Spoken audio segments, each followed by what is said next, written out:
अभ्यास एक कसा करायचा, म्हणजे काही मुलांना वाटतं की 15-16 तास आपण अभ्यास केलाच पाहिजे. मी कधीच 15-16 तास अभ्यास केला नाही. मी खूप जॉली मुलगी आहे. मी कधीच 15-16 तास अभ्यास केला नाही. एक ऍव्हरेज 8 ते 10 तास रोज अभ्यास करा. केलाच पाहिजे, ऍव्हरेज राहिलंच पाहिजे. परंतु जो तुमचा बाकीचा वेळ असतो ना, म्हणजे कधी तुमचा प्रवासातला वेळ असतो. मी स्वतः रोज रेल्वेनी 60 किलो म्हणजे 30 किलोमीटर अप आणि 30 किलोमीटर डाऊन, 60 किलोमीटर रोज रेल्वेनी प्रवास करायचे. मी घरीच राहून अभ्यास करायचे, पुण्यामध्ये येऊन जाऊन करायचे.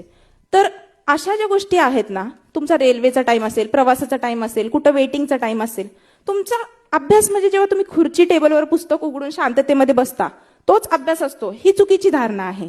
जेव्हा वेळ भेटेल, जेव्हा इच्छा करेल, तिथे पुस्तक खोला. पुस्तक खोलणं शक्य नसेल, मोबाईलमध्ये असंख्य ऍप्स आहेत. संविधानावर, मराठी ग्रामरवर, MCQsवर, करंट अफेअर्सवर सगळे ऍप्स मोबाईलमध्ये डाउनलोड करून ठेवा.